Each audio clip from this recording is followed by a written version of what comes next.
We have right now Colonel Deepak Patil with us, and he has been managing this entire project. How were you associated with the project, sir, first of all? या मैं actually मैं पहले border roads में था 3 साल के लिए, तो वहाँ मैं E8 कॉन्ट्रैक्ट सेक्शन में था as a joint director contract, जहाँ मुझे रोहतांग टनल से एसोसिएट किया गया था। तो उनके जो कॉन्ट्रैक्ट थे, फेडिक कॉन्ट्रैक्ट्स, उनको पढ़ता था मैं, उनके जो प्रॉब्लम्स थे वो सॉल्व करता था। उसके बाद मुझे हमारे जो डीजी साहब थे, डायरेक्टर जनरल साहब थे जो जनरल मित्तल, उन्होंने मुझे ऑस्ट्रिया टनलिंग के कोर्स के लिए भेजा। और उस कोर्स को करने के बाद में मेरे लिए एक नया टारगेट, एक नया मकसद सामने आ गया, और मैंने अपने आप को टनलिंग फील्ड और टनलिंग की दुनिया में जो है एसोसिएट करना शुरू कर दिया। और फिर जब मुझे मौका दिया NHIDCL ने उन्हें ज्वाइन करके as a general manager launch किया, उन्होंने मुझे पोस्ट किया। तो फर्स्ट पोस्टिंग मेरी जोजिला में थी, जहाँ पे जोजिला जेडमोर टनल का मैं GM था, फर्स्ट GM। फिर वो प्रोजेक्ट जो है बंद पड़ गया था, बिकॉज ILFS जो कंपनी थी वो काम करने के लायक रही नहीं थी। तो फिर मुझे सेकंड मौका दिया उन्होंने सिलकियारा टनल के, यहाँ जो है पिछले 5 साल से मौजूद था मैं।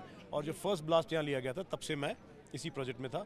6 नवंबर को मेरी पोस्टिंग हो गई थी, मेरा डेपुटेशन ख़त्म हो गया था, और मैं 12 नवंबर को जब ये हादसा हुआ तो मुझे आर्मी हेडक्वार्टर से कॉल आया कि आपको रेस्क्यू मिशन के लिए भेजा जाना है, आप जाना चाहेंगे? तो मैंने कहा यस, ऑफ कोर्स मैं जाऊँगा, मेरे लोग हैं, मेरे मजदूर हैं, और मुझे जाना ज़रूरी है वहाँ। बहुत मुश्किल रहा होगा ये पूरे ऑपरेशन को अंजाम देना, क्योंकि 17वां दिन था आज, और बहुत सारी डिफ़िकल्टीज़ भी आई, बहुत सारी उम्मीदें थी, अलग अलग ऑप्शंस थी, 5-6 ऑप्शंस थी, उसमें से सबसे ज़्यादा प्रॉमिसिंग ऑप्शन पे आप लोग काम कर रहे थे, और उसी में इतनी ज़्यादा डिफ़िकल्टीज़ आ गई। यस, बाकी सारे ऑपरेशंस भी, बाकी सारे जो प्लान्स थे वो भी काफ़ी सूटेबल प्लान्स थे एंड डूएबल प्लान्स थे।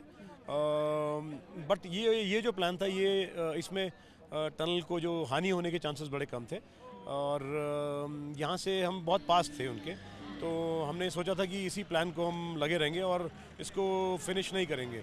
एंड वर्स्ट केस सिनेरियो, अगर हम इसमें अटक जाते हैं तो फिर हमारे पास ऑप्शन 3, 4, 5, 6 सारे मौजूद हैं।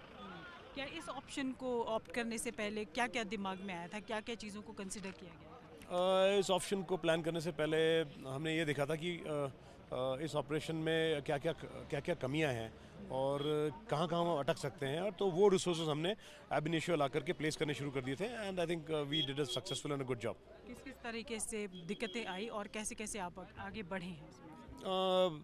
दिक्कतें हमें बेसिकली, हमें जब हम ट्यूब में से ऑगर मशीन डाल के आगे बढ़ रहे थे, तो हमारे जो कटर्स थे, ऑगर के सामने जो कटर होता है, वो बार बार जो है सरियों में, लैटिस गर्डर्स में एंड आई बीम्स थे उसमें, या फिर 4 पोल के जो पाइप्स थे उसमें फंस रहे थे, और उसे निकालना, बाहर निकालना, वो एक चैलेंजिंग जॉब था, अब तो डिफिकल्ट जॉब। 41 वर्कर्स को बाहर निकाला जा चुका है।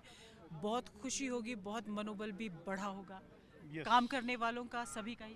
ये सभी का मनोबल बहुत बड़ा है, सभी बहुत खुश हैं कि उनके जो भाई थे, उनके जो दोस्त थे, वो सब वापस आ गए।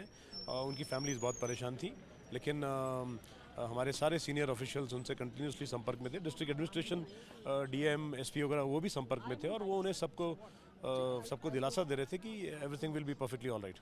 और इसके अलावा प्राइम मिनिस्टर ऑफिस से आपकी बातचीत हुई जारी? जी हाँ, प्राइम मिनिस्टर ऑफिस से भी यहाँ पे एक मेंबर्स आए हुए थे, और उनका बहुत ज़बरदस्त सहयोग रहा है। उन्होंने प्लानिंग में काफ़ी ज़्यादा उन्होंने जो है स्ट्रेंथ लाई है, और चीज़ों को मोबिलाइज करने में बहुत उनका सहयोग रहा है, और उनके काफ़ी सारे गाइडेंस हमें अच्छे मिले हैं।